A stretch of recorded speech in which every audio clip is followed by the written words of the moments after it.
Ha llegado pues una fiesta anual para nosotros y para todo el mundo bastante importante, y es claro que no podemos pasar tal fecha sin hablar de ello. Me refiero de forma clara a la fiesta de los muertos. Mañana ya la tenemos y hay necesidad pues de que expliquemos algo sobre los misterios de la vida y de la muerte. Ante todo, mis caros hermanos, ustedes ya saben muy bien que el camino es bastante difícil.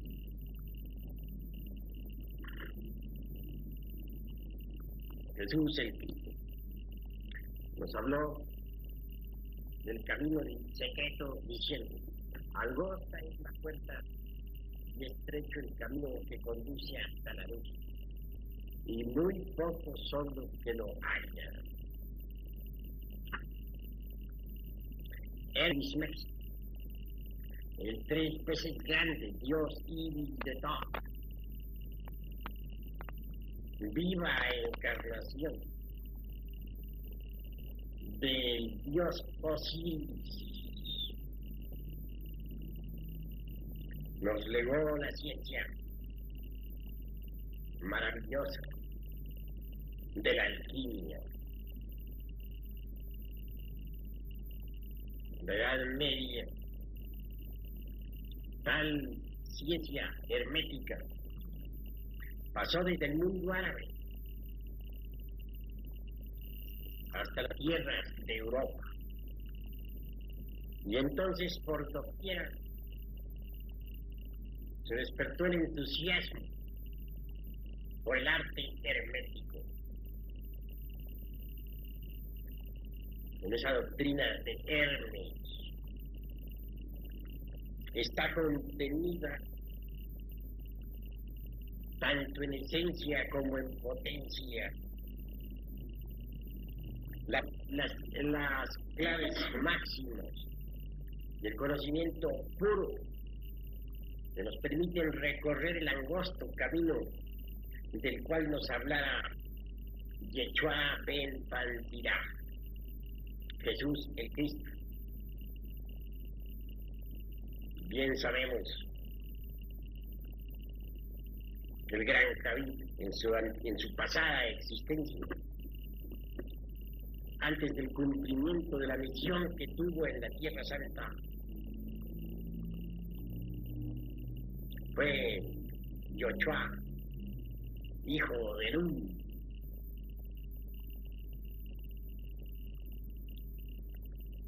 Indubitablemente, muchos son los llamados y pocos los escogidos. Ciertamente, se pueden contar con los dedos de la mano aquellos que tengan continuidad de propósitos, como para llegar hasta la meta.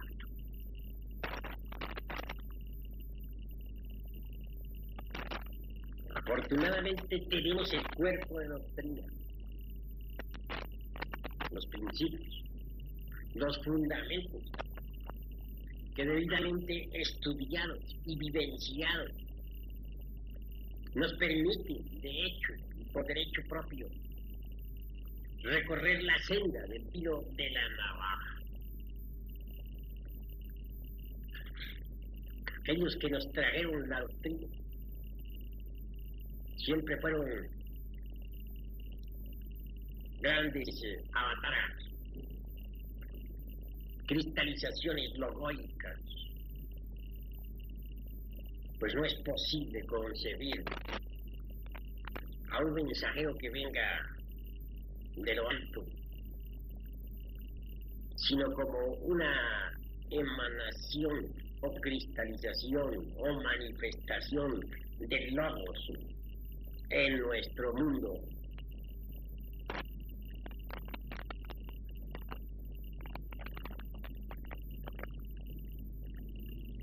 Teniendo pues las bases, es necesario trabajar.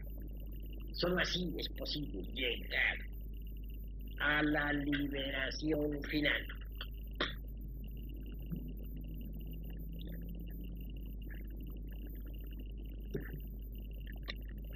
Indubitablemente, mis caros hermanos, la especie humana está sometida a la ley del eterno retorno.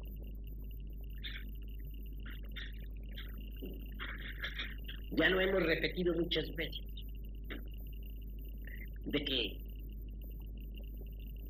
cada ciclo de manifestación, cada ciclo de existencia está formado por 108 vidas. Se nos dan siempre, se nos asignan 108 existencias. Si en ellas no nos autorrealizamos, es obvio que quedamos sometidos entonces a esa otra ley citada por el gran Avatara Krishna del Hindustán, quien vivió hace unos 1000 años antes de Jesús. Me refiero pues a la ley de la transmigración de las almas, o metempsicosis de Pitágoras. Quienes no se autorrealizan durante las 108 existencias, indiscutiblemente deberán involucionar dentro del reino mineral sumergido. Allí se vuelven polvareda cósmica, es decir, pasan por la muerte segunda, de la cual nos hablará con tanta sabiduría el gran Kabir Jesús. Después de la muerte segunda, es decir, después de la muerte que llevamos dentro, la esencia, el alma o principio inmortal, se escapa, sale a la superficie, a la luz del sol, para recomenzar la jornada, para iniciar una nueva evolución que ha de comenzar indudablemente desde la tierra, que ha de continuar en el vegetal y proseguir más tarde en el estado animal, hasta reconquistar completamente el estado humano, o de humanoide, mejor dijéramos, que otrora se perdiera.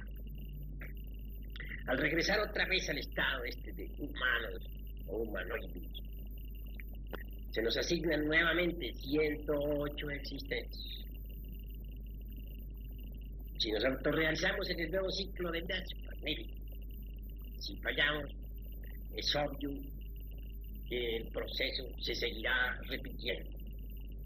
Y así, mis caros hermanos, así nos toca a nosotros todos autorrealizarnos o seguir vagando por el valle del samsara, metidos en esta gran rueda fatal que siempre irá 3000 veces. Es obvio que después de la vuelta última, las oportunidades se cierran y quienes no hayan logrado la autorrealización, el adeptado, tendrán que sumergirse en el espíritu universal vida, pero sin maestría. Tendrán la felicidad, pero sin el adeptado. Alcanzarán la dicha, pero no lograrán la autorrealización. Se convertirán simplemente en elementales del universo, y eso es todo.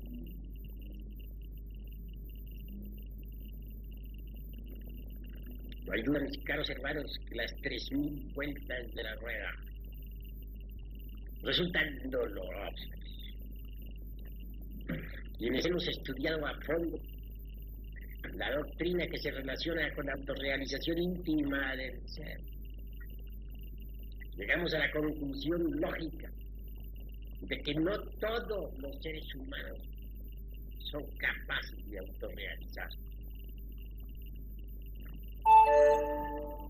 También es cierto y de toda verdad que no todas las mónadas o chispas divinas emanadas del seno del espíritu universal de vida tienen interés en la maestría. Cuando alguna chispa virginal anhela de verdad alcanzar el adeptado, trabaja a su alma, a su esencia, y lucha por lograrlo. En el mundo vemos a muchas personas, a millones de seres humanos, que no tienen ningún interés en la autorrealización íntima del ser. Podría objetárselos diciendo que tales gentes no conocen la gnosis, el cuerpo de doctrina. Esto es válido hasta cierto punto, porque en realidad, de verdad, cuando nosotros difundimos la enseñanza por todas partes, algunos la atienden un llamado, otros permanecen indiferentes, y son desafortunadamente la mayoría. Así pues, nosotros conocemos, sabemos cuándo es que hay inquietud, anhelo. Si alguien desea ciertamente alcanzar el adeptado, trabaja. Cuando alguien tiene ese anhelo, indudablemente está movido desde sus fueros más íntimos, está trabajando en secreto, está en desasosiego. Pero ¿quién lo trabaja? Su propia chispa virginal, su real ser, porque éste en sí mismo desea alcanzar la maestría. Mas repito, no todas las chispas virginales anhelan la maestría.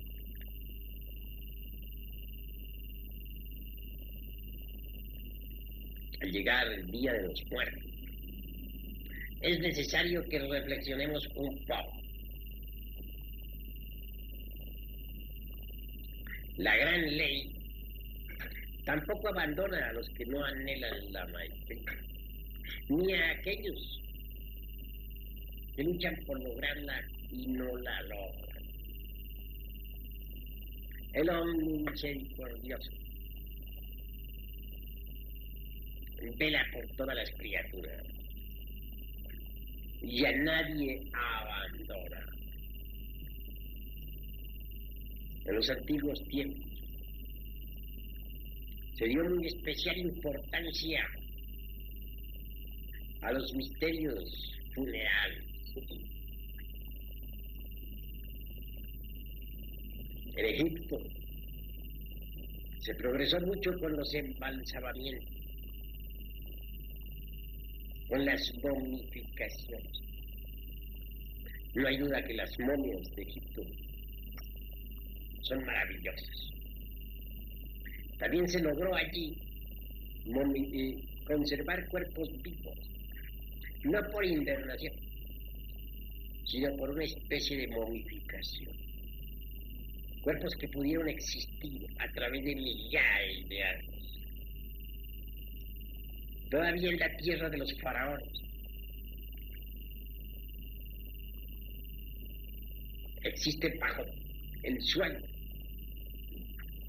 ya debajo de las pirámides, o en lugares reservados y secretos, cuerpos vivos de maestros que datan de edades de 3.000, 4.000, 5.000 y hasta 10.000 años antes de Cristo. A su tiempo esos maestros ingresarán en sus cuerpos físicos que duermen bajo tierra para surgir nuevamente a la luz del sol, tal como está escrito en el libro de los muertos, e iniciar en el mundo una nueva era neptuniano Amentina.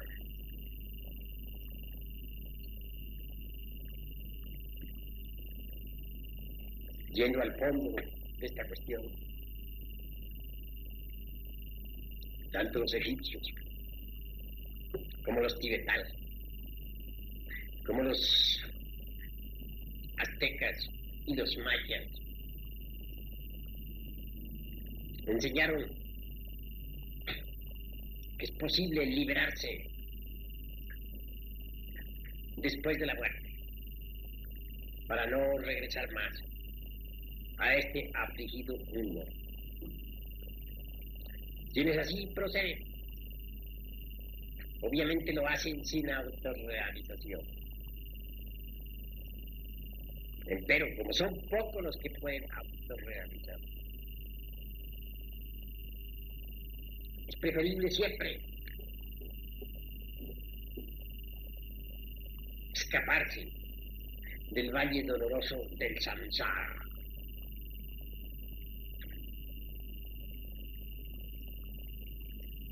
No es forzoso, no resulta indispensable aguardar hasta la vuelta 3000 de la rueda del samsara. Quienes anhelen la liberación pueden hacerlo, aunque no logren el adeptado, pues todos los seres humanos no nacieron para adeptos, ni para mahatmas, ni para logos. Y existe siempre una puerta de escape para los que no se sientan capaces de realizar la gran obra.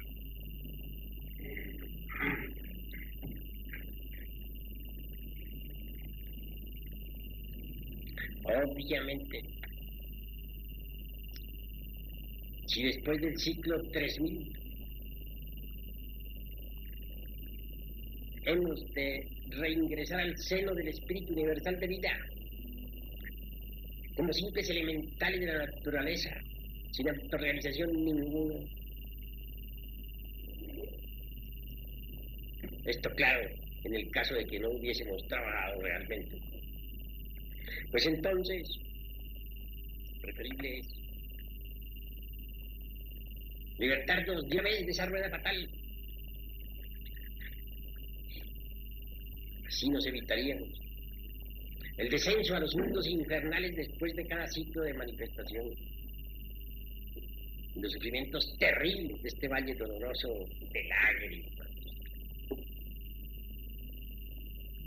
Hay pues dos formas de emancipar, dos formas de evadirnos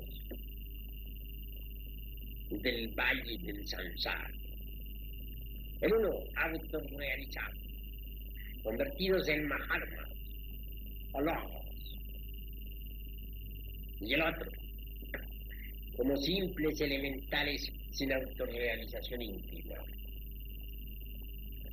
Cada cual por sí mismo debe reflexionar y escoger el camino. Al escogerlo necesitamos ser serios, porque una vez dado el paso por el camino secreto, no es posible regresar atrás. Por eso es que en los misterios tibetanos, cuando alguien va a recibir la iniciación, los sacerdotes hacen sonar sus trompetas formadas con huesos de muertos, a tiempo que se le advierte al neófito: detente, caminante, no intentes seguir por el camino que está más allá de ese umbral. Recuerda que el camino de la iniciación está lleno de lágrimas, dolores, sufrimientos. Tú puedes ser feliz con la religión que se te ha enseñado y vivir en los paraísos de la naturaleza, en las tierras de los devas, de los dioses santos, etc. ¿Por qué insistes en meterte por el camino secreto? Si el neófito, a pesar de todo, dice, nada puede detenerme. Yo al recorrer la senda del filo de la navaja, yo voy por el sendero de la autorrealización virtual. Nada podrá desviarme. Obviamente recibirá la iniciación. Mas si flaqueare, entonces tendrá forzosamente que buscar la emancipación común por el entendimiento. Aquel tipo de liberación sin autorrealización.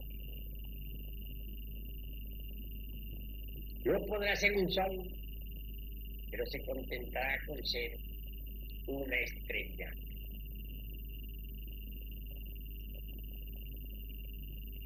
El camino de la emancipación por la comprensión no nos convierte en dioses. Únicamente permite que nos escapemos como elementales para vivir entre el océano del espíritu universal de vida en forma definitiva.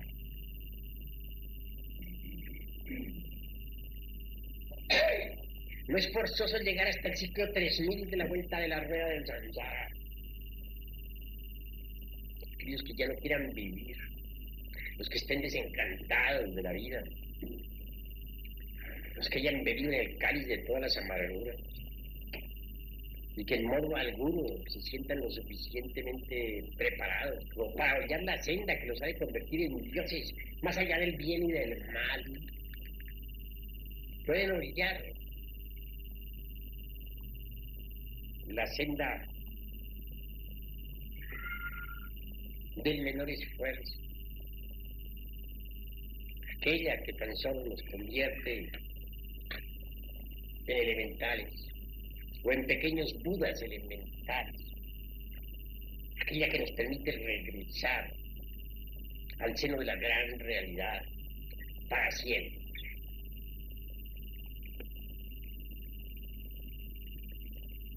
Obviamente quienes no pueden autorrealizarse y terminan su ciclo de manifestación, normalmente deben descender entre las entrañas del abismo y sufrir mucho para poder lograr la muerte segunda. Después del abismo viene la emancipación de la esencia elemental. Esta convertida en elemental inicia una nueva evolución. Eso, naturalmente, eso que hemos de hacer, o eso que la naturaleza ha de hacer por nosotros, dentro de las entrañas de la tierra, podemos hacerlo a voluntad, aquí y ahora, y evitarnos la bajada entre las entrañas del abismo. Si la naturaleza ha de desintegrar el ego, el mí mismo, el sí mismo, nosotros podemos hacerlo, sin necesidad de tener que hundirnos en esos abismos espantosos del reino mineral sumergido. Si hemos de quedar convertidos en elementales después de la muerte segunda, podemos quedar convertidos en elementales aquí y ahora, sin pasar por esa amargura. Así pues hay misericordia. El eterno Padre Cósmico Común, el omnimisericordioso, jamás abandona a nadie. En la muerte existen misterios extraordinarios.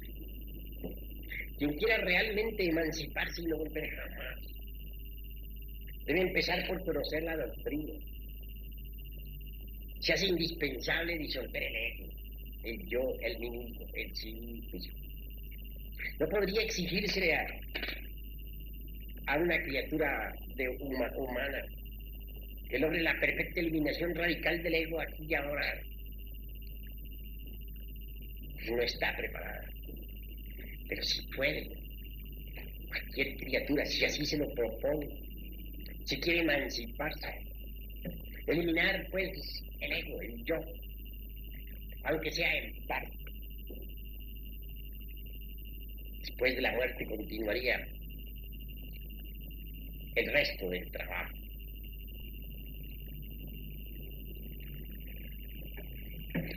Pero, y ahí viene el pero. Si estuviésemos con la conciencia dormida, de todas maneras habríamos de regresar. Entonces, ¿cómo hacer para no regresar a este valle de lágrimas? Despertar la conciencia. Pero ¿cuándo hemos de despertarla? ¿Después de muertos o ahora? Es claro que aquí mismo debemos trabajar para despertar conciencia. ¿Existe alguna ciencia que nos permite el despertar de la conciencia? Sí existe.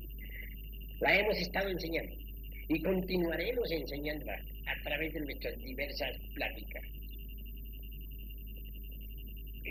Quien despierte puede elegir su camino.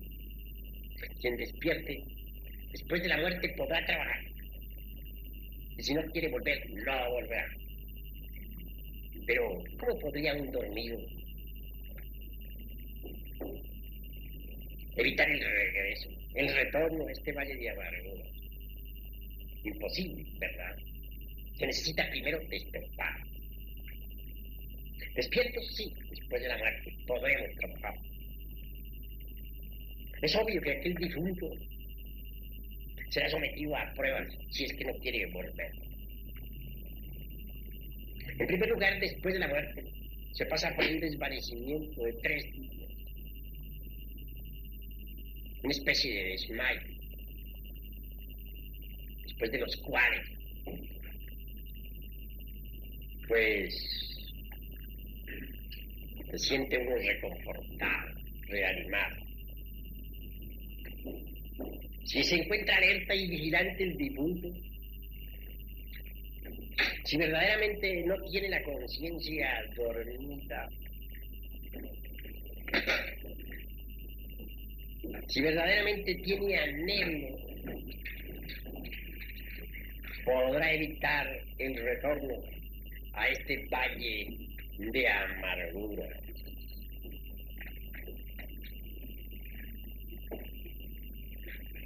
Repito, si no desea volver, será aprobado.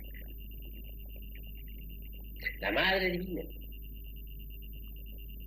el Padre que está en secreto, o el Padre Madre en su totalidad, pues cada cual tiene su Padre que está en secreto y su Divina Madre Kundalini. Le someterán a prueba.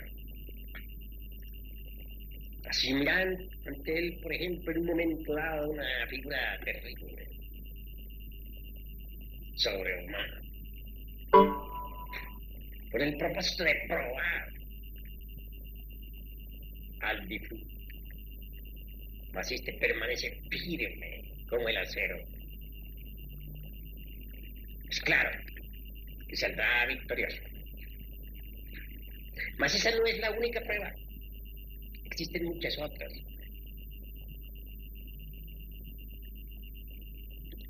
El difunto que no quiera volver no debe dejarse atraer por los familiares, por el apego a hermanos, hermanas, hijos, hijas. Se quiere no volver. Hay que perder todo apego después de la muerte a aquellos que dejamos en este valle de lágrimas.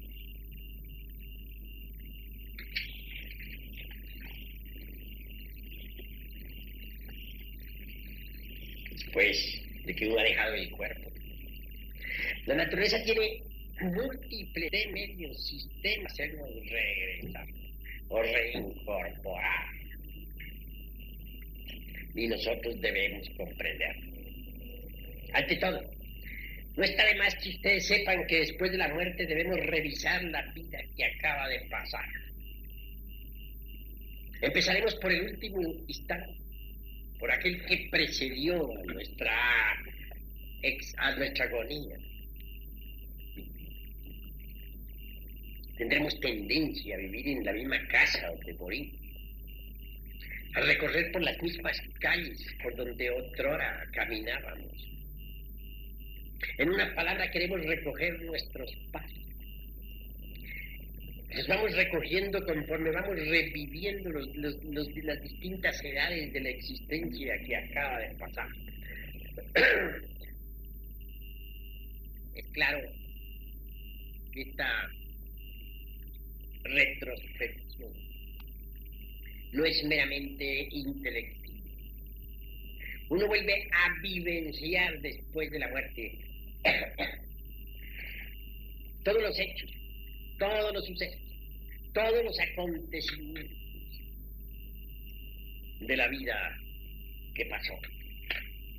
Y conforme los va reviviendo, va asumiendo también el aspecto que tuvo en cada una de sus edades. Si murió anciano, se verá viejo, y después se verá convertido en el sujeto maduro, y luego en el joven, y después en el adolescente, y por último en el niño. Revivirá así toda su existencia con el propósito de arreglar cuentas, de hacer un balance sobre sus buenas y malas obras. Quiero que sepan ustedes, mis caros hermanos, que el ser está formado por muchas partes. Cada uno de nosotros tiene su propio ser. Este está formado por diversas partes.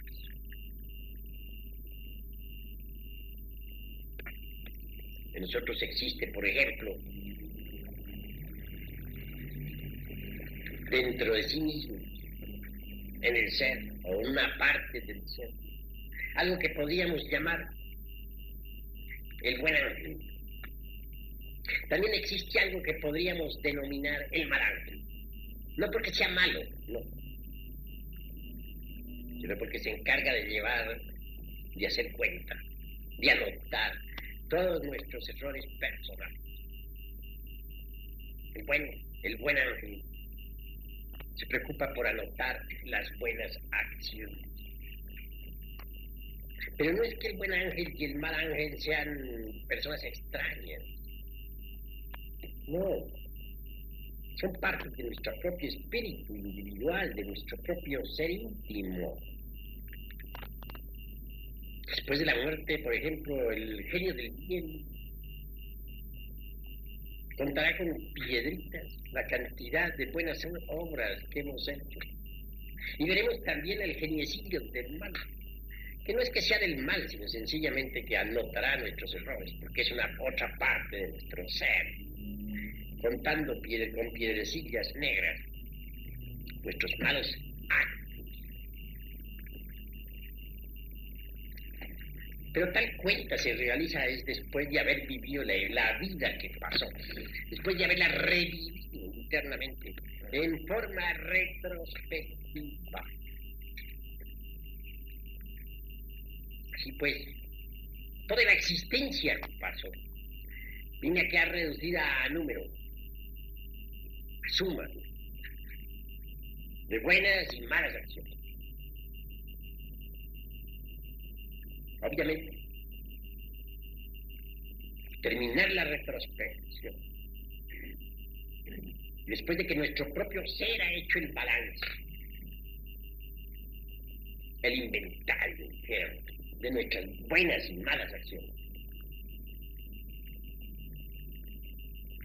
Los señores del karma harán justicia y determinarán la existencia que nos aguarda en un futuro. Mas, si deseamos no volver, y para ello nos hemos estado preparando durante toda la existencia, si estamos despiertos, podremos defendernos. Podremos pedir a nuestra Madre Kundalini el perdón de los errores. Podemos concentrarnos en otra parte de nuestro ser que se llama el Gran Misericordioso. tendremos ayuda, habrá piedad. Mas si el karma fuera demasiado malo, si en vida fuimos exageradamente perversos, obviamente tendremos que ingresar en la involución sumergida de los mundos infiernos y no habrá remedio. O por lo menos reincorporarnos nuevamente contra nuestra voluntad. Si el karma no fuera tan malo, si hubiesen más acciones buenas que malas, si realmente en vida nos hubiésemos preocupado por la disolución del yo, del mí mismo, del sí mismo, si hubiésemos sido caritativos, tendremos de hecho como capital cósmico a nuestro favor.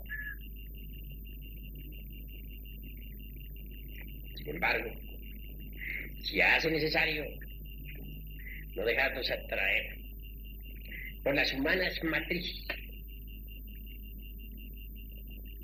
el espíritu humano puede atravesar una montaña de lado a lado y nada lo detiene. Lo único que puede detenernos es una matriz. He ahí el problema. Aullará el viento del karma. Un huracán frío llegará hasta el difunto.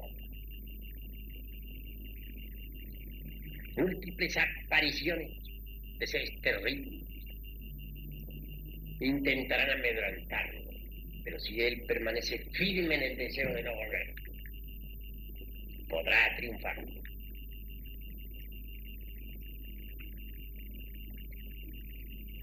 Mas si se siente todavía con peligro de caer en cualquier humana matriz, tendrá que aprender a cerrar matrices. Y hay muchos sistemas. En los mundos internos siente uno de pronto, siente el difunto que está lloviendo. Truena, relampaguea, caen rayos. Hay mucha lluvia. Es la ley del karma buscando la forma de arrimarlo a una matriz. Si él permanece sereno, inmutable, cierra matriz. El inexperto correrá a esconderse entre alguna caverna, tratando de eludir la tempestad. Y cuando intente alejarse sentirá que con algo se ha ligado a esa caverna. Sí, ha quedado ligado a una matriz, a un jefe. Esa caverna era una matriz.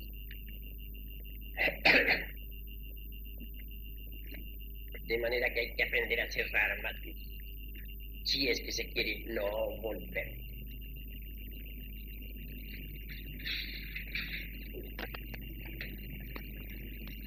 Verán los difuntos que desean no volver. A muchas criaturas, machos y hembras, copulando. Si él de pronto ha traído hacia tal o cual casa,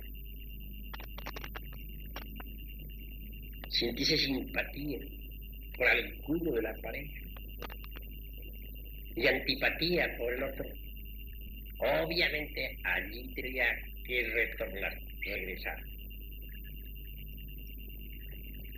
El punto que siente simpatía, por ejemplo, por el elemento femenino de una pareja, seguro nacerá allí con cuerpo masculino. Y si viceversa siente simpatía por el elemento masculino de la pareja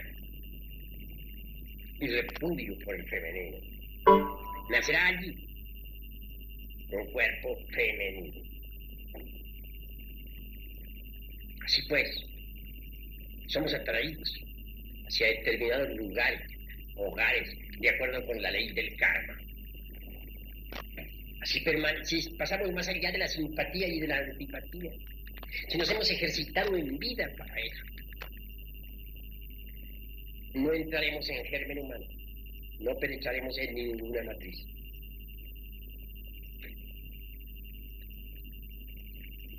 Otro sistema para eludir el caer en cualquier matriz es la meditación profunda. Aprender a lograr la quietud y el silencio de la mente. Lograr la irrupción del vacío iluminador en nosotros mismos y dentro de nosotros mismos. Si logramos conservarnos en el vacío iluminador, lograremos eludir la atracción de cualquier matriz. Cerraremos matriz.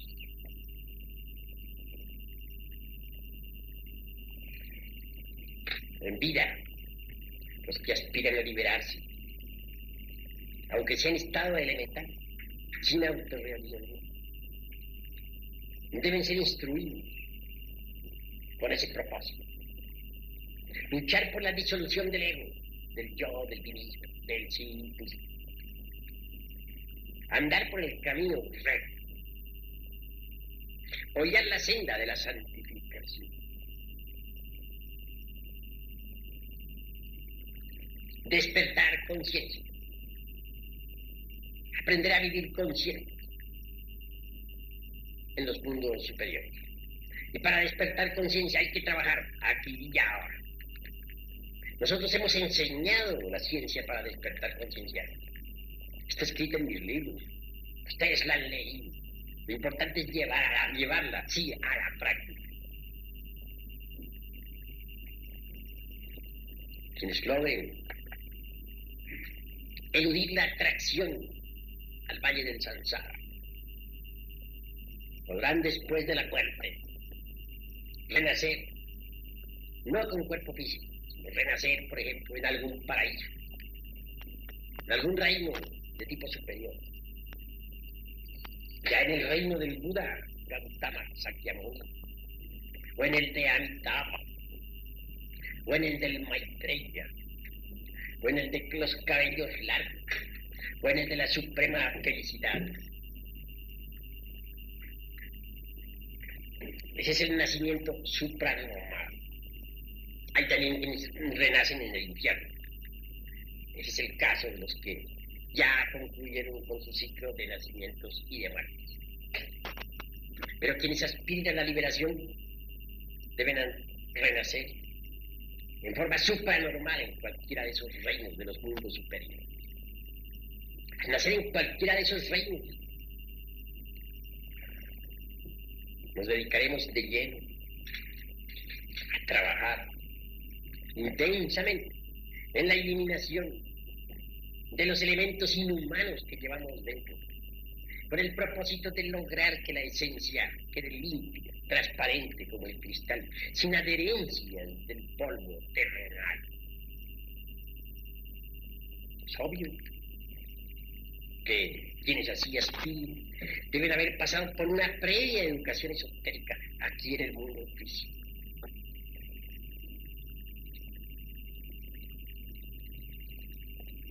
Está escrito que lo que un maestro hace en grande para llegar a la verdad, para convertirse en Dianchoa, en Kumara, en Mahalma, lo hace en miniatura. Una criatura que no aspire a la autorrealización del valle del Samsara. Escrito está que el sendero se divide en 4 grandes etapas. Así lo sostiene la poderosa sabiduría oriental. La primera la podemos denominar la del chelado o discipulado. La segunda es la del arat, un hombre perfecto.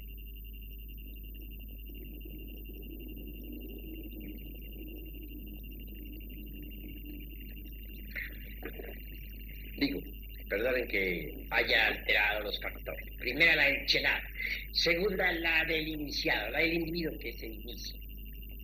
Corrijo, pues ahí. Tercera, la del Hombre perfecto. Cuarta, la del Mahatma, o gran alma. Esas 4 escalas están representadas en muchos templos y monumentos antiguos. Las vemos en la pirámide del Sol, en Teotihuacán, etc.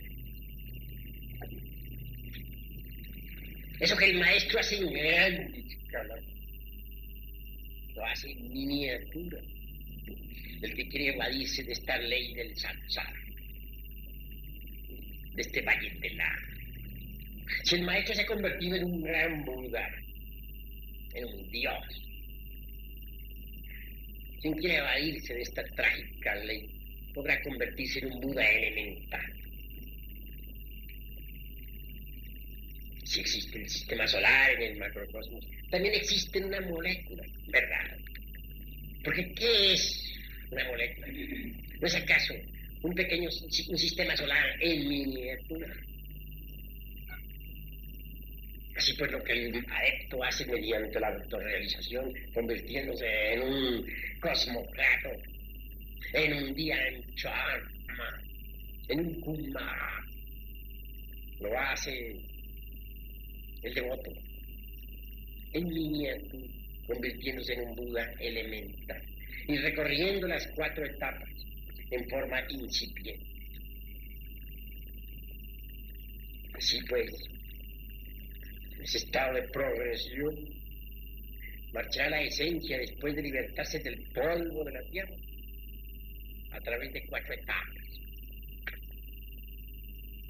Una podríamos denominarla Nirmanakaya. No quiere decir esto que por tal motivo un elemental sea una Nirmanakaya que ha renunciado al nirvana en forma consciente y positiva, ni nada por el estilo, sino que vivirá en una especie de vacío iluminador semejante al del Nirmanakaya y se desarrollará en ese ambiente. Segunda, algo que podríamos llamar, dijéramos, Sambhogakaya. Un vacío aún mucho más iluminado, más profundo, acompañado de sabiduría. No gozará de un cuerpo de Sambhogakaya porque jamás lo ha fabricado, pero pasará por un estado análogo, o similar, en su regreso a la gran realidad. Tercera, Adhikaya, una inteligencia iluminada por el espíritu. No será la inteligencia de un loco, ni de un Hermes Trismegisto, ni de un Kumara, sino la de un elemental inocente. Cuarta, tendrá el premio que se da a los Dharmakayas. Y al fin, licencia, purísima, fusionada con la mónada, se sumergirá para siempre entre el supremo Parabrahman, es decir, entre el gran océano del espíritu universal de vida, en el alaya purísimo del universo. No será un dios, sino que una chispa del eterno. Quedará libre de la rueda de nacimientos y de muertes, aunque no esté autorrealizado. Será una centella de la divinidad, sin autorrealización, sin maestría. Pero será feliz, bien restado. Así pues, no todos verdaderamente están preparados para meterse por el camino angosto, estrecho y difícil que conduce a la verdad. Y esto es algo que nosotros debemos reflexionar. No preparados, aquellos que en su conciencia sientan que no son capaces, Se dediquen entonces a la disolución del yo y a despertar conciencia, y que en forma seria se resuelvan a hollar, pues, la senda de la santificación. El último pensamiento del moribundo es definitivo. Si ese moribundo no desea volver, no quiere volver, puede escaparse y no volver, a condición de que su karma no sea tan malo. Porque hay gentes que tienen un karma tan duro debido a sus perversidades, que naturalmente tendrán que volver. Lo más grave es que la mayoría tendrán que bajar.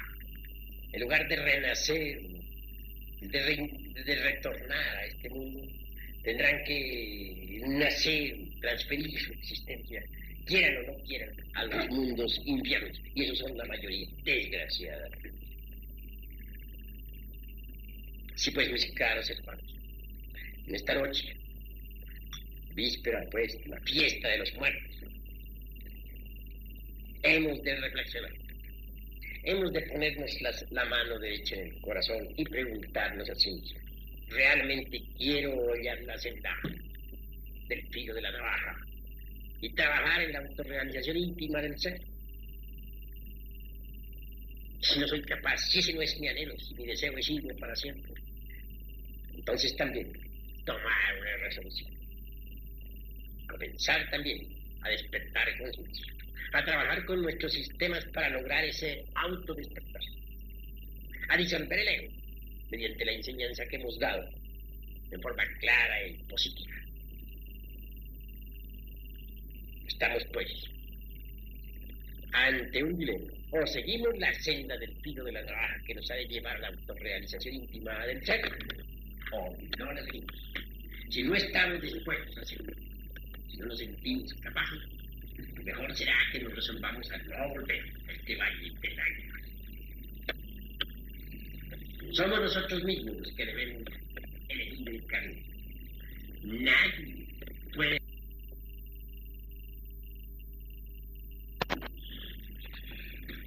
A ver, hermano Rafa. No, maestro. El hecho de que el cuerpo físico sea incinerado o no tiene que ver algo con la actividad, no. Pues no, aunque sí es muchas veces preferible incinerar el cuerpo, porque cualquier atracción que se pueda sentir por el cuerpo después de la muerte queda cortada cuando el cuerpo físico ha sido incinerado. Sin embargo, no es un factor así muy grave. Algunos pueden sentir cierta atracción por el cuerpo. Andan de aquí para allá buscando a su cuerpo. Desearán meterse en él.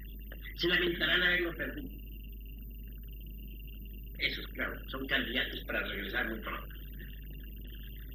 Otros no sienten ninguna atracción por el cuerpo físico y prefieren marcharse definitivamente. Eso depende de la vida que nosotros hayamos llevado. Sin embargo, conviene muchas veces, conviene mejor, pues, incinerar el cuerpo. Así se pierde con el vehículo hasta las más insignificantes atracciones. Toda sutil atracción que me pudiese sentir por el cuerpo, que ha hecho cortar cuando el cuerpo es quemado. ¿Hay alguna otra pregunta, hermano? A ver, ¿no? Con respecto a la mujer, ¿quién se tiene que volver? ¿Tiene mujer? ¿Tiene mujer? ¿Tiene que regresar? Hay un factor que influye mucho en la cuestión del sexo, y es aquello que se llama simpatía y antipatía. Eso viene a definir mucho, básicamente, dijéramos, el sexo que se ha de tener en un nuevo nacimiento. Por ejemplo, después de la muerte, nos sentimos atraídos hacia determinado hogar.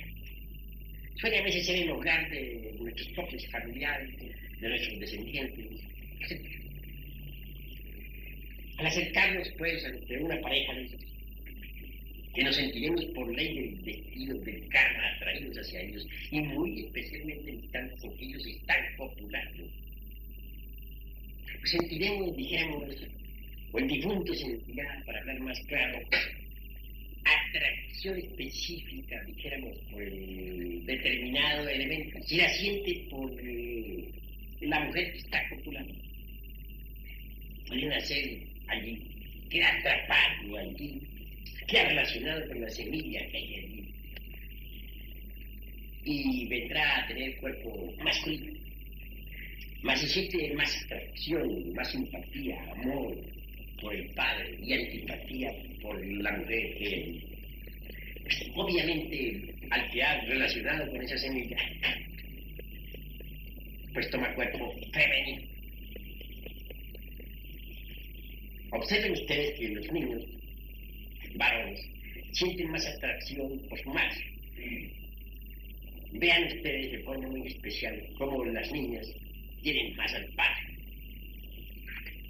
Está pues esa cuestión de la simpatía y antipatía. Esa simpatía que ven ustedes en las niñas por el padre y en los niños por la madre fue la que determinó su sexo. Esa simpatía no solamente existe ya después de haber nacido, existe desde antes de haber nacido y fue la que los trajo a la existencia. Al sentir una simpatía específica por madre, nacen con cuerpos masculinos.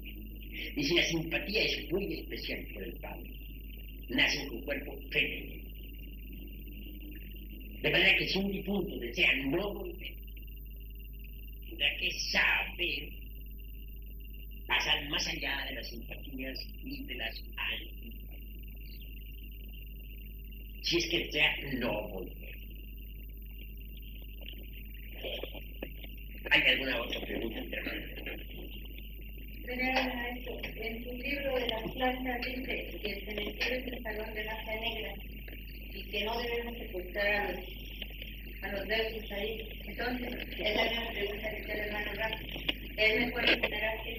Sí, es preferible incinerar, porque naturalmente en los panteones hay, dijéramos, dentro de las dimensiones superiores, dentro de la quinta dimensión, de la región molecular, determinados ángeles de magia negra, personajes de la mano izquierda, tenebrosos, suelen morar en los panteones y utilizar inclusive hasta los espectros de los muertos para causar daño a los vivos.